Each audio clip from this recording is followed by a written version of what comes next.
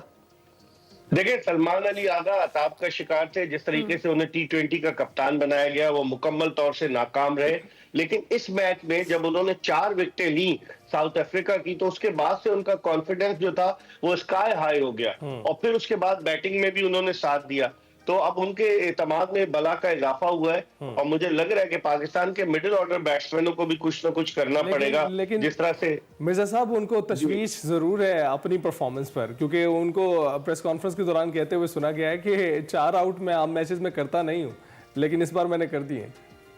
نہیں، لیکن بے شک یہ ان کی بیسٹ پرفارمنس تھی، لیکن یہ کہ جس طریقے سے ساؤتھ افریقن بیٹسمین کھیل رہے تھے کہ اپنے قدموں کا استعمال ہی نہیں کر رہے تھے، کریز میں کھڑے ہو کر کھیل رہے تھے، جس کی وجہ سے سلمان علی آغا نے کامیابی حاصل کی، nothing to take away from him, لیکن سلمان علی آغا کا کانفیڈنس ہائی ہوا ہے جس طریقے سے انہوں نے 4 وکٹیں حاصل کی ہیں اور پھر بیٹنگ کی، بلا شبہ۔ اچھا آپ کیا سجیسٹ کریں گے پاکستانی ٹیم میں یہ جو ایک روٹین قائم کی گئی ہے جس میں کچھ کھلاڑیوں کو آرام دیا جاتا ہے اور کچھ کھلاڑیوں کو کھلایا جاتا ہے، اس میں کتنی فریکوینسی ہونی چاہیے؟ کیونکہ اگر کھلاڑیوں کو بہت تیزی سے آرام دیا گیا تو آرام کی شاید ان کو عادت نہ پڑ جائے۔ دیکھیں بابر اعظم کو بھی تو انہوں نے آرام دیا، بابر اعظم رسٹی نظر آئے، وہ اس طرح سے وہ بابر اعظم نظر نہیں آئے، اور اسی طریقے سے انہوں نے شاہین شاہ افریدی اور نسیم شاہ کو بھی آرام دیا تھا، تو اب ان کی روٹیشن پالیسی شاید اس لیے کہ چیمپئنز ٹرافی سر پر ہے، 19 فروری سے اب تو 2 مہینے رہ گئے چیمپئنز ٹرافی میں، تو وہ چاہتے ہیں کہ اپنے مین پلیئرز کو پیچز میں جو ہے وہ آزمائے، تو میں سمجھتا ہوں کہ اچھی اسٹریٹجی ہے، خاص طور پر فاسٹ بولرز کے حوالے سے کہ جن پہ بہت زیادہ پریشر ہوتا ہے، جن پہ بہت زیادہ اسٹریس اسٹرین ہوتا ہے، تو میرے خیال میں اچھی اسٹریٹجی۔ اب دیکھتے ہیں کہ آج کسی فاسٹ بولر کو آرام کرا کر آیا محمد حسنین کو موقع دیتے ہیں عاقب جاوید یا نہیں، یہ بھی دیکھنا ہوگا۔ بالکل ٹھیک، مرزا صاحب اس پر ذرا میں یہ چاہوں گی ذرا کامنٹ کریں نا، پچ کے اکارڈنگلی اگر ٹاس جیت جاتا پاکستان تو پہلے کیا کرنا چاہیے، بیٹنگ یا پھر بالنگ؟ دیکھیں یہ تو وہاں جو آدمی موجود ہوگا نا وہی دیکھ کر بتا سکے گا کہ پچ کیسی ہے، لیکن جو ہم نے پڑھا ہے، جو ہم نے ماضی میں دیکھا ہے کہ جو کیپ ٹاؤن کی وکٹ ہے، یہ کیپ ٹاؤن جو بالکل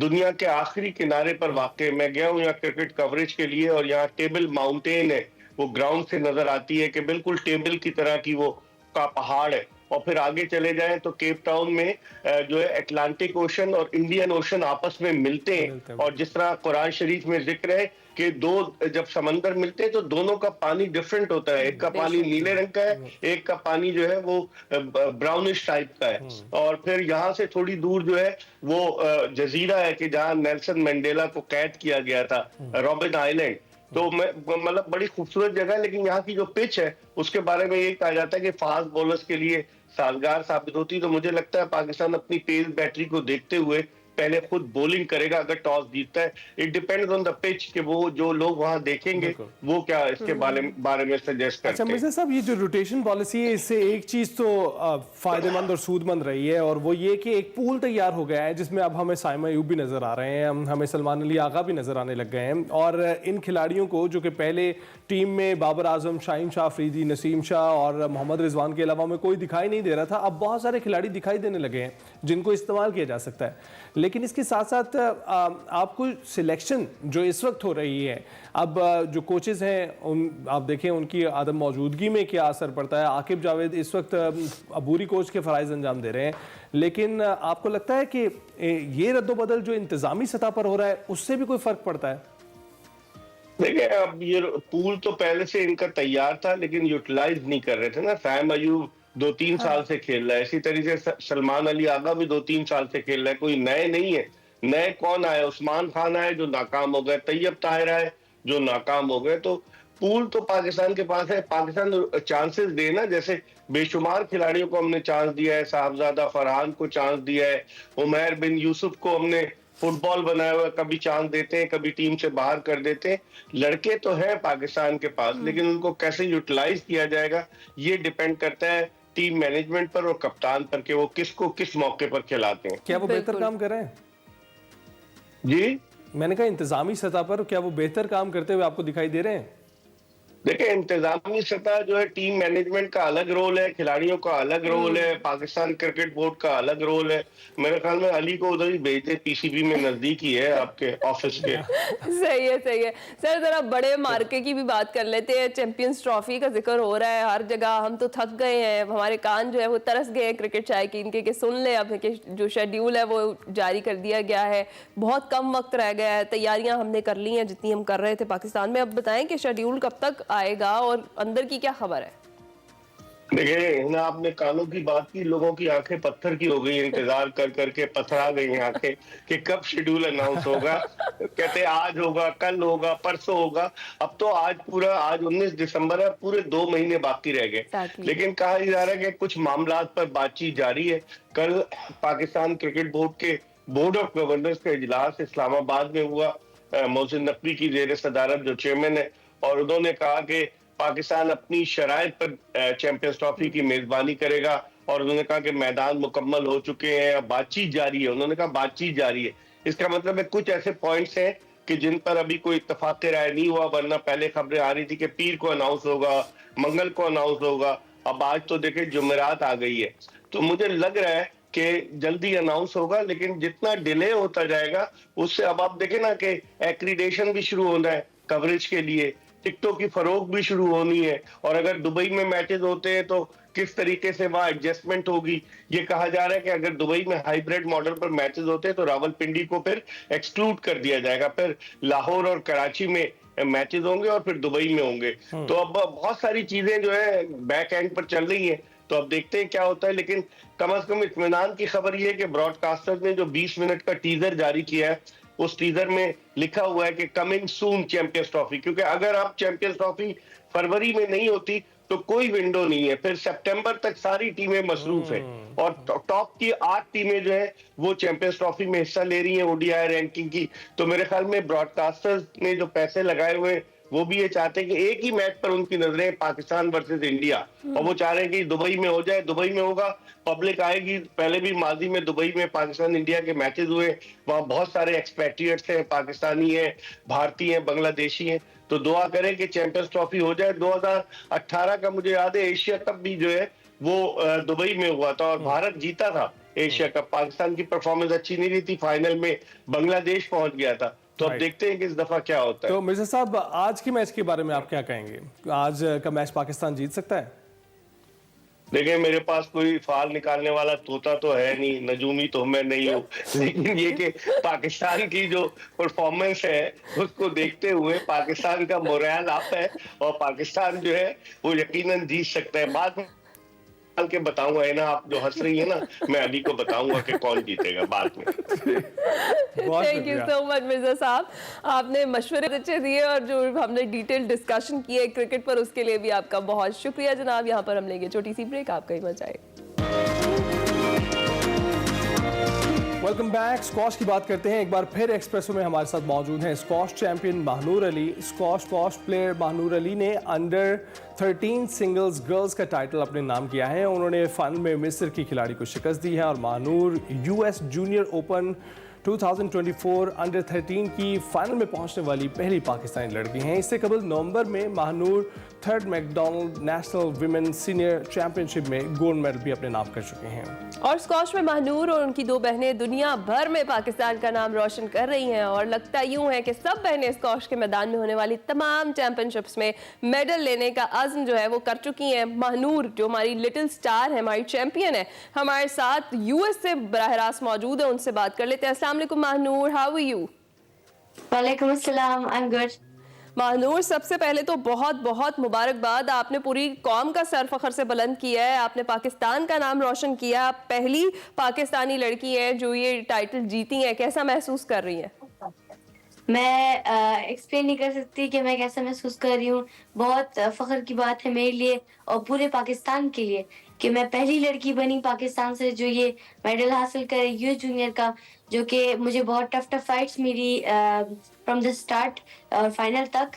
میں جو ہے تو بہت اچھی پلیئرس تھی, لیکن کیونکہ میں جو ہے تو میں کہوں گی اپنی اسٹریٹجی سے کھیلی اور میں کہوں گی اچھا کھیلی, تو اس وجہ سے اور محنت کی تھی میں نے اس ٹورنامنٹ کے لیے, تو اس وجہ سے میں جو ہے تو یہ فائنل کا ٹائٹل لے سکی. رائٹ, تو سب سے مشکل مقابلہ کس کے ساتھ رہا آپ کا مانور؟ میں کہوں گی کہ میرے اسٹارٹ سے پہلے میچ سے اینڈ تک میرے سارے ٹف میچز تھے اور فائنلسٹ بھی بہت اچھا میچ گیا, بہت کلوز میچ گیا. میں کہوں گی 9-8 تک ہمارے جو ہے تو پوائنٹس گئے, لیکن کیونکہ میں جو ہے تو آپ کو پتہ ہے میں ڈر بھی گئی تھی میچ میں, لیکن میں جو ہے تو خود کو مضبوط رکھا. میں نے کہا کہ نہیں, ہمیں جو ہے تو اتنا فائنل تک آ چکے ہیں تو ہمیں جیتنا بھی ہے. زبردست, آپ نے یہ پروف کیا کہ ڈر کے آگے جیت ہے اور آپ جیت کر آگے. اچھا مجھے بتائیں, جو فائنل آپ کا تھا وہ مصر کی پلیئر کو آپ نے اس میں شکست دی, کہیں نہ کہیں اس میں آپ کو محسوس ہوا کہ نہیں گیم بڑی ٹف ہو گئی, جیسے آپ کہہ رہی ہیں کہ بڑا کلوز میچ تھا, تو کہیں آپ کو پریشانی جو ہے وہ ہوئی ہو؟ مجھے جو ہے تو پہلے پوائنٹ سے ہی پریشانی تھی. میں کہوں گی میں بہت ڈر گئی تھی اور جو ہے تو ہمارے بہت کلوز پوائنٹس جا رہے تھے اور ایک پوائنٹ وہ لیتی تھی پھر میں لیتی تھی, لیکن چونکہ میں نے بہت اسٹریٹجی سے اور اس کی مسٹیک سے میں نے جو تو فائدہ لیا, تو میں نے اس کی جو ویکنیس ہے اس سے میں نے پوائنٹس لیے زیادہ تر. اور میرے پیچھے بہت سپورٹ بھی تھی, میری فیملی اور کما خان جو مجھے وہاں پہ سپورٹ کر رہے تھے, K2 اسکواش, تو وہ بھی مجھے بیک اپ کر رہے تھے اور اس وجہ سے at the end of the day میں جیتی. اور میں ایکسپلین نہیں کر سکتی. مانور, ہم بہت خوش ہیں, آپ ٹائٹل آپ نے اپنے نام کیا ہے, تو یہ بتائیے گا کہ اس وقت آپ کو جو یہ سپورٹ کی بات آپ کر رہی ہیں, کتنی سپورٹ آپ کو فیملی کی طرف سے رہی اور دیگر کیا سپورٹ تھی آپ کو جو آپ اس منزل تک پہنچ سکیں؟ میں کہوں کہ سب کی جو ہے تو سپورٹ تھی. میرے جو ہے تو ٹریولنگ سے میرے اسپانسر کی سب سے بڑی سپورٹ تھی, بارٹ فاؤنڈیشن, اور پھر میرے کوچز جن نے مجھے میچ کے دوران گائیڈ کیا. میری جو ٹریننگ ہوئی تھی پشاور میں اس کے دوران میرے مما پاپا جو اسٹرگل کر رہے تھے ویزا پروسیس میں, پھر ٹریولنگ میں, تو سب کچھ ملا کے جا کے میں نے آخر میں یہ ٹرافی لی. زبردست. اچھا مانور, آپ کی دیگر جو 2 بہنیں ہیں وہ بھی مل کر آپ تینوں جو ہیں اسکواش میں کافی نام کما رہی ہیں, پاکستان کا نام بھی روشن کر رہی ہیں, تو مجھے بتائیے گا کہ وہ دونوں آپ سے بڑی ہیں کیا, اور کیا فیملی میں اسکواش کا یہ ٹرینڈ چلا کیسے؟ میرے بابا جو ہے تو وہ جو ہے ایتھلیٹ ہے, تو انہوں نے سوچا کہ ہم لوگ فزیکل فٹنس کے لیے اسکواش جوائن کریں, لیکن جب ہم لوگ اسکواش میں بہت اچھا پرفارم کرنے لگے تو بابا نے سوچا ہم اسے پروفیشنل لے کے جائیں. تو پھر پروفیشنل پہ ہم لوگ جو ہے تو فورن ٹورس کرنے لگے, پھر محنت کی بہت, کیونکہ انٹرنیشنل لیول کو میچ کرنا بہت مشکل ہو جاتا ہے پاکستان میں. ہمیں ٹریننگ بھی ڈبل کرنی پڑی تھی, ہوم اسکولنگ بھی کرنی پڑی تھی. تو یہ سب کر کے میری 2 بہنیں بھی بہت اچھا کھیلتی ہیں, لیکن کیونکہ ان کی کیٹیگریز بھی ان کے ساتھ بہت اچھی فائٹ بھی تھی, تو وہ بہت انہیں میں کہوں گی ہارڈ لک تھا ان کا, بہت اچھا کھیلی وہ لوگ بھی, لیکن جو ہے اچھا تو انہوں نے بھی اسی ایونٹ پہ پارٹیسپیٹ کیا تھا آپ کے ساتھ ہی الگ کیٹیگری دونوں نے کیا تھا, سائش علی انڈر 15 میں اور مہوش علی انڈر 17 میں. تو زبردست بات ہے, نہ صرف دیگر کھلاڑیوں سے آپ جیتی ہیں, اپنی بہنوں سے بھی جیت گئی ہیں. تو یہ کمپٹیشن ہوتا ہے. مجھے بتائیے گا مانور کہ میڈلز کس کے پاس سب سے زیادہ ہے ابھی تک کے, اور کبھی کاؤنٹ کیے ہیں کہ کتنے میڈلز ہیں آپ کے پاس, گولڈ کتنے ہیں, سلور کتنے ہیں, برانز کتنے ہیں؟ میرے پاس ابھی 18-19 جو تو گولڈ میڈلز ہو گئے ہیں, 8 انٹرنیشنل اور 11 نیشنل. زبردست. اگر اتنے آپ کے ہیں تو آپ کی بہنوں کے بھی اسی مطابقت سے ہوں گے, تو ساری دیواروں پر میڈلز ہی میڈلز دکھائی دیتے ہوں گے پھر تو.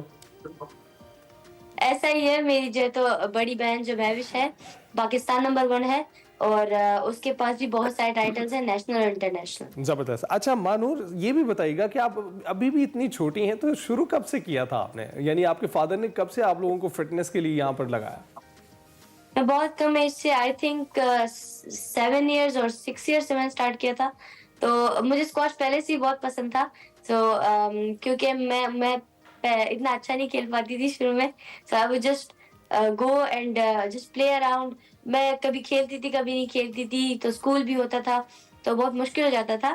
لیکن پھر جب تھوڑی سی 8 اور 9 ایئرس میں جب میں نے پروفیشنل اسکواش اسٹارٹ کی تو اس میں پھر ڈیلی ٹریننگ ہوتی تھی, فزیکل ہوتا تھا, فزیکل فٹنس, تو پھر جا کے پروفیشنل ہوئی, تو پھر جا کے میں نے محنت اسٹارٹ کی اور سیریس لیا اسکواش کو. زبردست. نہیں, آپ نے بہت ارلی لے لیا اس کو سیریس مانور, وہ ہمیں دکھ بھی رہا ہے. اچھا, اب یہ جتنے میڈلز آپ گنوا رہی ہیں, بتا رہی ہیں, فرینڈس کے سامنے تو ضرور فلیکس کرتی ہوں گی. میرے فرینڈز میں کہوں کہ فلیکس کچھ کہہ نہیں سکتے اس کے بارے میں, لیکن وہ سب بھی مجھے بہت سپورٹ کرتے ہیں. میری ہر جو ہے تو وکٹری پہ مجھے کانگریچولیٹ کرتے ہیں, تو میں کہوں گی ان کا بھی بہت سپورٹ ہے میرے ساتھ. ویسے اسکواش کا جو کھیل ہے وہ پاکستان میں کافی مقبول ہے, اور ہمارے جو بڑے کھلاڑی ہیں ان کی وجہ سے کافی دیر سے لوگ اس کے بارے میں بہت کچھ جانتے ہیں. آپ کو کیا لگتا ہے رجحان کتنا ہے, عام طور پر لوگ کتنا کھیلنا پسند کرتے ہیں اس کو؟ میں کہوں گی کہ اسکواش اتنا ویل نون نہیں ہے پاکستان میں, بلکہ ہونا چاہیے, کیونکہ زیادہ تر لوگ کرکٹ کو جو ہے تو پاکستان میں اور انڈیا میں بھی کہہ سکتے ہیں, تو وہ لوگ زیادہ جو ہے تو جانتے ہیں اور دیکھتے ہیں میچز. میں چاہتی ہوں کہ ہم لوگ اتنا پاکستان کو اسکواش میں آگے لے جائیں تاکہ ہماری جو پاکستانی عوام ہے وہ بھی اسکواش کو جانے اور وہ بھی کھیلنا اسٹارٹ کرے, اپنے بچوں کو کھلائے, اپنی لڑکیوں کو کھلائے.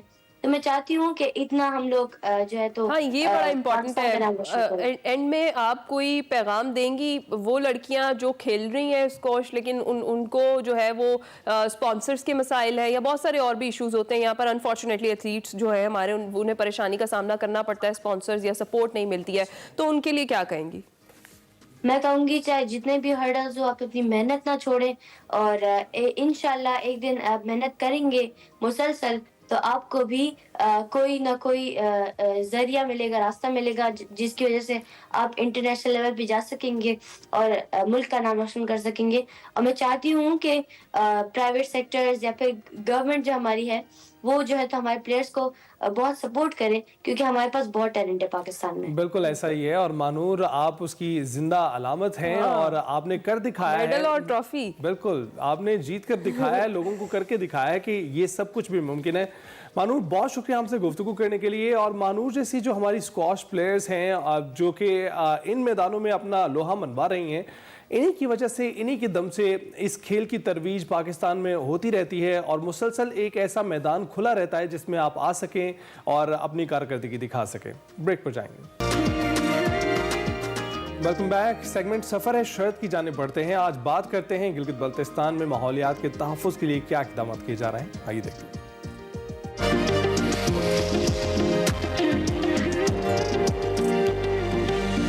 السلام علیکم ناظرین, میں وقار احمد اور آپ دیکھ رہے ہیں سفر شرق. میرے ساتھ شیراز بھائی ہیں اس وقت, اور ہم ایک خوبصورت انوائرمنٹ میں ہیں جہاں پہ بہت ہی خوبصورت نالا بہ رہا ہے اور یہاں پہ بہت ہی خوبصورت ماحول ہے. اور میرے ساتھ جو شیراز بھائی ہیں ان کا تعلق جی بی انوائرمنٹل پروٹیکشن ایجنسی سے ہے, جو کہ ہمارا فیوریٹ موضوع ہے, اور ہم اس پہ بہت زیادہ بات بھی کرتے ہیں انوائرمنٹ کے حوالے سے. شیراز بھائی, یہ بتائیے کہ ہم جب سکسیس سٹوریز کو دیکھتے ہیں نا, کامیابی کی کہانیوں کو انوائرمنٹ کے حوالے سے, جی, تو اس میں ہمیں پاکستان کے 5 صوبوں میں اگر کوئی کہیں سنجیدگی نظر آتی ہے, جی, اور کہیں ڈیلیورنس اور گورننس نظر آتی ہے, وہ گلگت بلتستان ہے. بہت شکریہ.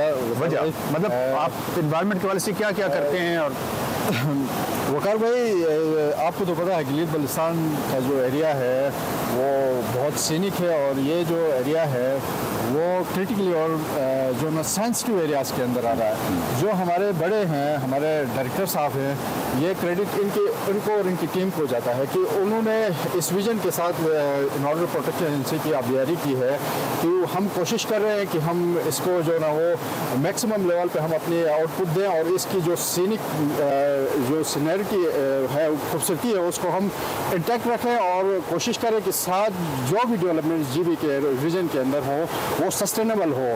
تو اس میں جو نا وہ ہمارے جو نا وہ ایکٹ بنا ہے 2014 کے اندر, جب 18ویں ترمیم ہوئی تو اس کے بعد جو نا یہ جو سبجیکٹ تھا وہ ڈیول ہو گیا سبوک کو گلگت بلتستان کو.